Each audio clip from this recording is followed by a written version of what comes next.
తిరుపతిలో వైసీపీ నేత భూమన కరుణాకర్ రెడ్డి మాట్లాడుతున్నారు. లైవ్ లో చూద్దాం.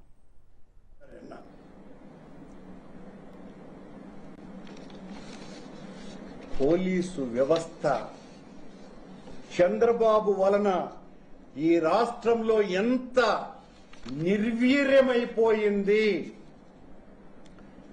ఎంతగా సామాన్యుడు దగా పడిపోతున్నాడు అని చెప్పడానికి ఇంతకంటే ఉదాహరణ మరొకటి లేదు.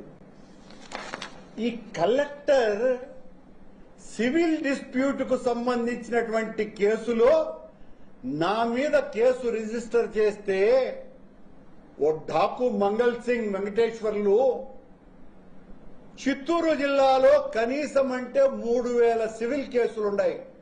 అవన్నీ కూర్చొని పంచాయతీలు నువ్వే చేసేస్తే తొందరగా అన్ని కూడా సెటిల్మెంట్ అయిపోతాయి కదా. నా మీద కేసు వేసినావు, ఇంకా నువ్వు ప్రైవేట్ సెటిల్మెంట్స్ అన్ని చేసేసేయి, ఇంకోట్లకు శ్రమ తగ్గుతుంది కదా. 20కి పైగా ఆ రిట్ పిటిషన్ సంబంధించి సివిల్ కేసులు నడుస్తుంటే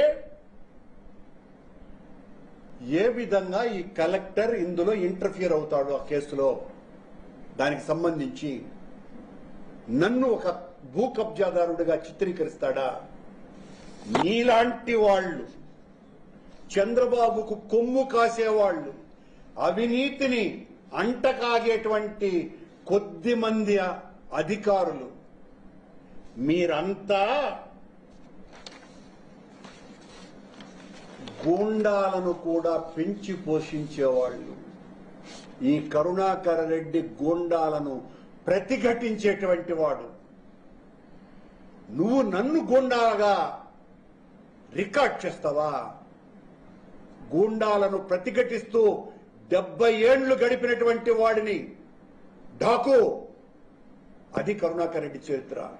ఏ రోజు మీలాంటి నీచులు నా మీద అవినీతి ఆరోపణలు వేయొచ్చు, కానీ ఒక్క అవినీతి ఆరోపణను కూడా నిరూపించలేరు. అలా నిరూపిస్తే నట్ట నడి రోడ్డులో నన్ను నేనే కాల్చుకొని చచ్చిపోతాను. జీవితమంతా ఆ నీతి నిజాయితీల కోసమని పోరాడుతున్నటువంటి వాడిని, ఆశయాల కోసమని బ్రతుకుతున్నటువంటి వాడిని. నీలాగా ఆశలతో బతికేటువంటి జీవితం కాదు నాది. నువ్వు ఒక ఢాకు మంగళ్ సింగ్, నీకు పెత్తందారుగా ఉన్నటువంటి ఈ జిల్లా ఇన్ఛార్జి మంత్రి చార్లెస్ శోభరాజ్, సత్యప్రసాద్, మీరిద్దరూ కలిసి చంద్రబాబు, లోకేష్ అండదండలతో సామాన్యునికి న్యాయం ఈ జిల్లాలో అసలు జరగకుండా మీరు చేస్తున్నటువంటి దోపిడీలు, చంబల్లోయలో 60 ఏళ్ల ముందు ఈ మల్ఖాన్ సింగ్, మంగళ్ సింగ్, గబ్బర్ సింగ్ ఇలాంటి పేర్లు వినేవాడిని నేను నా చిన్నప్పుడు. వాళ్లను మించినటువంటి దారి దోపిడీగాళ్లుగా మీరు ఈ జిల్లాలో తయారయ్యినారు. దీనికి ఈ కలెక్టర్ అనేటువంటి అవినీతి చక్రవర్తి చట్టాలను గురించి తెలిసినటువంటి వ్యక్తిగా పంచాయతీలు చేయటం, స్థలాలను రెగ్యులరైజ్ చేసేయటం, 22A పెట్టడానికి, 22A తీయటానికి, ROR అప్పీల్స్ కు సంబంధించి హోటల్స్ కు పర్మిషన్ ఇవ్వటానికి, మఠం భూములను ఇచ్చేయటానికి ప్రైవేటు వ్యక్తులకు, ఎండోమెంట్స్ భూములు ప్రైవేటు వాళ్లకు ఇచ్చేయటానికి, ఇండస్ట్రీస్ కు సంబంధించిన అలాట్మెంట్లు ఇవ్వటానికి, ఇలా ప్రతి దానికి పదుల కోట్లల్లో ఒక్కొక్క దానికి లంచాలు మేస్తూ ఈ ఇద్దరు కలిసి చేస్తున్నటువంటి దోపిడీ అంతా ఇంత కాదు. ఈ కలెక్టర్ తన మామ ద్వారా కర్ణాటకలో పెద్ద ఎత్తున రియల్ ఎస్టేట్ వ్యాపారాలు చేస్తున్నాడు. ఇక్కడికి వచ్చిన తర్వాత ఇప్పటికే 2000 కోట్ల రూపాయలకు పైగా ప్రజాధనం లూటీ చేశాడు. ఈ రకంగా ప్రతి ఫైలు కలెక్టర్ ఈ రోజున నీకు కొమ్ము కాస్తున్నటువంటి చంద్రబాబు గారు ఆ సత్యప్రసాద్ గారు ఈరోజు జల్సాలు చేయొచ్చుగాక. మరీ ముఖ్యంగా మీ మీద, మీరు నడిపిన ప్రతి ఫైలు మీద మా జగనన్న ముఖ్యమంత్రి వచ్చిన తర్వాత ప్రతి దాని మీద విచారణ జరిపి తీరతాం. ఏ ఒక్కటి వదిలేటువంటి ప్రసక్తే లేదు.